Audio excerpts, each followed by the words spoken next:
Hello, quick video on trig equations in the C4 syllabus. I've picked out two classic questions for you to look at, and they demonstrate the two types. So our first question here is solving an equation here, cos 2 theta equals sine theta, and here we need to use our trig identities.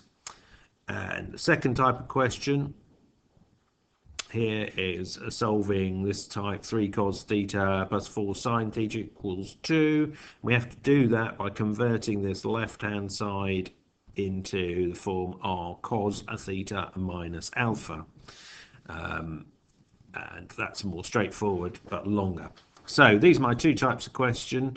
I'm going to go ahead and now solve each one, and if you want to, you can go through and look at the second one and later in the video, but I'm just going to work through from one to the other, and I'm going to use graphs and identities. Okay, so off I go. Question 3 above. Cos 2 theta equals a sine theta, and they've asked us to do this. Let's read the question. Solve the equation, that's the equation, for the range. You must be clear what range we're working in, 0 to 2 pi. And here it's got giving your answers in terms of pi. So if you're getting out your calculator, you've got to convert it back to pi. So here's our equation. Cos 2 theta equals sine theta. And we're going to use our identities. And we need to convert our cos 2 theta into trig ratios of theta. So for those who don't remember, on page 3 of the formula book, we'd find our cos theta plus phi equation. So I'm going to write that as theta plus theta here because we've got 2 theta, and we would have cos theta times cos phi. Here it's going to be theta minus sine theta times sine phi, which again is going to be theta. And for those of you who have memorized all our identities, that's the classic identity: cos 2 theta equals cos squared theta minus sine squared theta. There we go. Okay, and I can use that identity to replace the left hand side of my equation. So I've got cos theta minus sine squared theta equals sine theta. That's what my equation now is. I need to get that into a single trig ratio. I've got some sine thetas here, and I've got one cos squared theta. There's not much I can do with the sine theta alone on the right, but I've got an identity that says that the cos squared theta plus sine squared theta equals 1. And therefore I can replace my cos squared on the left hand side with 1 minus sine squared. So sine squared theta minus sine squared theta equals sine theta. Now I've got everything in the trig identity of sine theta, and I need to tidy up. So if I collect up my terms, I find minus 2 sine squared theta. If I bring the sine theta over from the other side, and I've got a plus 1 equals 0. I don't like having that negative at the front, so I'm going to multiply the whole thing by minus 1 would give me this one here, which we can see is a quadratic in a sine theta. I like to rewrite these as using z in place of whatever our trig ratio, so we can obviously see, are we looking at a quadratic? And we can see here we need to try and factorize this into factors so we can solve it. I think we can see here that if we put z equals minus 1 in here, as we can see that's a root because it sets the left hand side to 0, doesn't it? 2 minus 1 gives us 0, and as that's a root, therefore z plus 1 is a factor. Yeah, good, using factor theorem. And therefore I can start to rewrite 2z squared plus a z minus 1 is equivalent to z plus 1 when I factorize it. And now I've got to find my other bracket, well, what's my z? Well, I need a 2z, z squared here, so that must be a 2z. I need a minus 1 here, and I've got a 1 there, so that must be a minus 1. Yeah, and therefore I can rewrite my equation from above. Therefore, that z plus 1 and 2z minus 1 must equal 0. So I now know I've got two roots, two solutions to this rather. I've got z plus 1 equals 0. So that z equals minus 1. So sine theta equals minus 1 is our left-hand side solution, and our second solution is 2z minus 1 equals 0. So z equals a half. So sine theta equals a half. And they've asked us to find the solution to this over the range. Theta is 0 to 2 pi. So that's the range working over. So let's have a quick look. First thing I've done is bring up a graph of sine here, because that's what we're interested in. And so I can find my solutions by looking at a graph. So first, on the left-hand side, sine theta equals minus 1. Well, in the range, there's only one place where sine theta is minus 1. There's our minus 1 on the left-hand scale. And that is when theta equals 3 pi over 2. That's our first solution for the only solution for the left-hand side. Looking at the right-hand side here, sine theta equals a half. Well, I can come across the line of a half, can't I, all the way across? There we go. And I've just got to find where the curve crosses. I've got one here and I've got one here. Our first one is one that would come out of our calculator and is our principal solution, and that will be we know that we're looking at sine a half is a 30-60 triangle, and so it's the 30 degrees, which is pi over 6, and we can use that knowledge to come across and find our second one, because that's the same distance away, and this one's away from pi, so we've got to take it off from pi is with less than. So here's 5 pi over 6. So there's our solutions. We've got theta equals 3 pi over 2, or theta equals pi over 6 and 5 pi over 6. So that's the first problem solved, yeah, and we've done that across the whole range. Okay, now let's move on to the second question that I picked out. There we go. Let's read this one then. Express this expression here, 3 cos theta plus 4 sine theta in the form r cos theta minus alpha, where r is greater than 0 and alpha is an angle between 0 and pi over 2. And then we're going to use that to solve the second equation. But our first part is to express that. So let's do that. First thing we do is write our expression, 3 cos theta plus 4 sine theta, and they want us to put it into the form r cos theta plus sine minus alpha. So I'm just going to write that. So that's going to be equal to, that's what we want it to be, it's going to be equal to theta minus alpha. Yep. Now we know from our identities, compound angles, that we can rewrite the left-hand side as being cos theta times cos alpha minus sine theta. So it's plus sine theta sine alpha. Why am I putting a plus? Well, I had a minus in the bracket, so this changes to being plus, and you can see that in the formula book. Okay, so now, because it's always going to be true for all theta, we can match terms. So looking at the left-hand side for cos, if we're looking at our cos theta, 3 is our coefficient, must equal, here we got an r here, and a cos theta, cos alpha there, r cos alpha. Okay, now if we match our sine terms, sine theta terms, we have, that's that one there, we've got 4. It's the coefficient on the right-hand side, left-hand side, and on the right-hand side we've got the r sine alpha. Okay, so we've got two equations. Best way to think of it now is if you have a quick look at this triangle I'm going to create. We've created a little right angle triangle. Here's our angle alpha. R is going to be our hypotenuse. The left-hand equation tells us that our cos theta, which is going to be our adjacent side is 3, and our right-hand equation here, our sine alpha is 4. That tells us that our sine alpha is our opposite, so it tells us that this side is 4, and therefore we could quickly work out that using Pythagoras, 3 squared plus 4 squared equals r squared. Yeah, so therefore r squared is 25, therefore r is 5. Happy with that?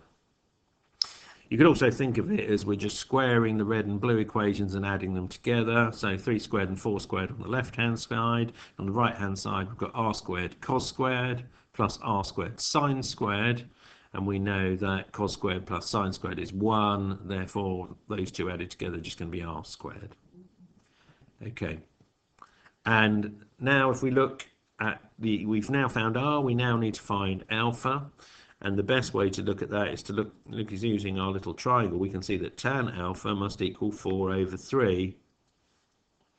You could also think of that as being the blue equation divided by the red equation. So the left-hand side would be 4 over 3, and the right-hand side would be r sine alpha over r cos alpha. The r is going to cancel out, and sine alpha over cos alpha is tan alpha. So now I know alpha equals 4 over 3, and if I go to my calculator, so here's my graphical calculator, I need to find the inverse tan of 4 divided 3. There we go, and I get 0.9273. 0.9273. That's in radians. I just need to check. Yeah, that's within the range we were interested in, which was 0. It asked us in the question, didn't it, to have a value up here that alpha must be between 0 and pi over 2. Okay, so I've now got all the bits I need to express that in the new terms.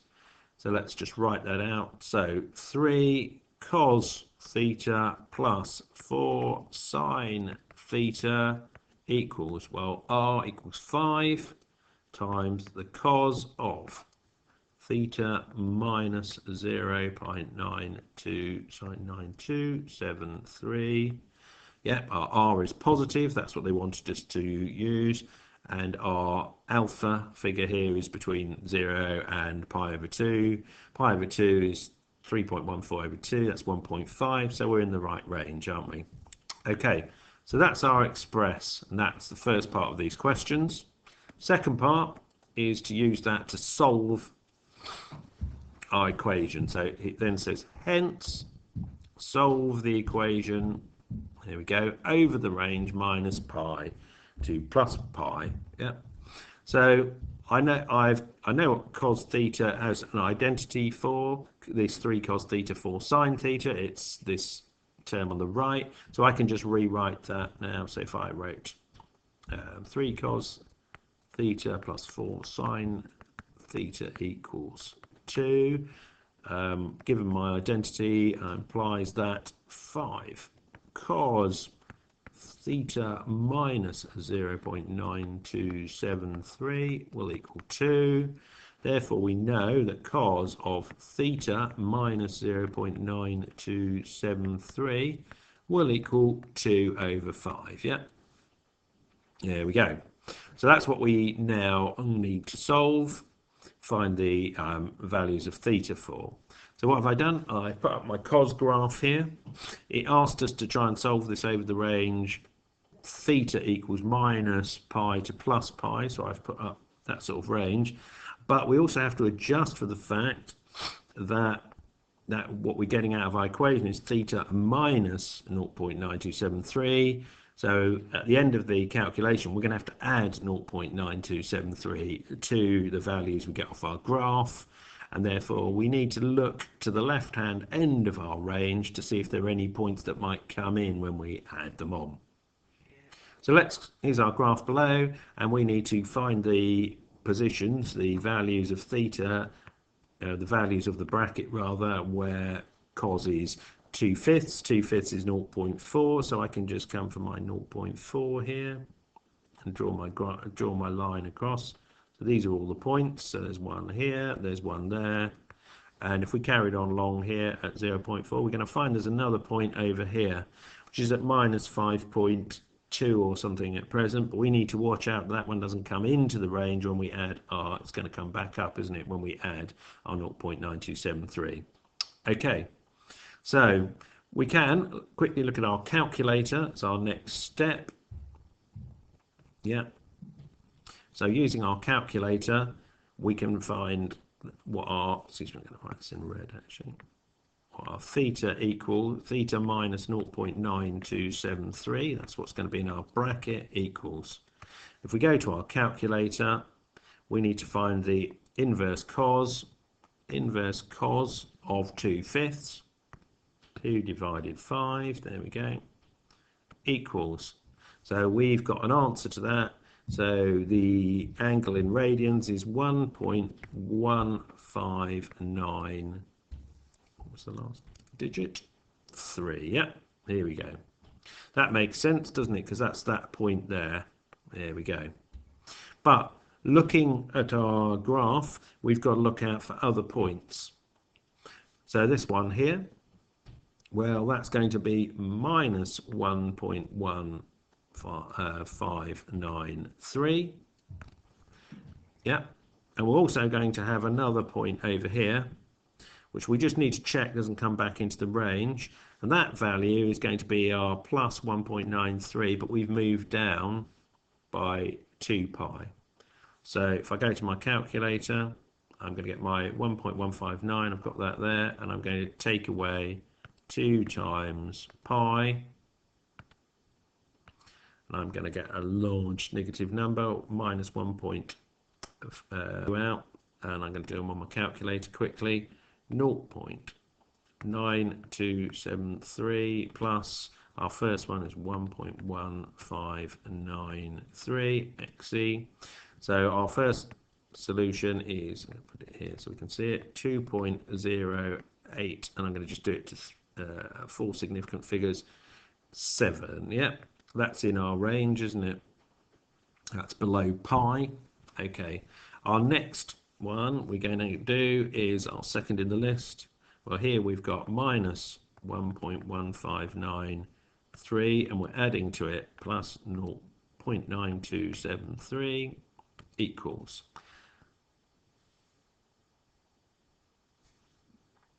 So a quick correction there. They added the answer in from the last one. So minus 1.593 plus 0.9273 gives us minus 0.232. Just going to do that again. Leave it to 3 decimal places. And now we just need to check that final answer. Make sure it's still out of the range. Minus, oops, see, it's got that answer in minus 5.124, and we're going to add to it 0.9273. It's going to be at minus 4.19 something, but that's outside of our range of minus 1 to plus 1, so that's not a solution. Yeah, so we can ignore that. So here we can see we've only got 2 solutions, so at these 2 points above, and when we've adjusted for that, we've got our 2 solutions are at plus 2.0787 and minus 0.232. So always remember to check the range and whether it's in or out, and go outside the range and check that you've picked them all up. Okay. Final bit then is my summary as ever. In solving trig equations, our overall method is we're going to convert whatever we've got in front of us into one trig ratio, and we're going to use the identities. These are the ones on the left hand side we should know. These 3 on the right hand side are in the formula book, page 3, and they actually allow us to deduce those double angle formulas. So the compound angle formulas allow us to find the double angle formulas. And we've got 2 types of question. We've either got this one, a sort of cos 2 theta equals sine theta, or a cosec squared minus cot equals 3. We need to convert those into a single identity, and we're either going to get a linear or a quadratic solution out of that, and we can use our graphs to solve those.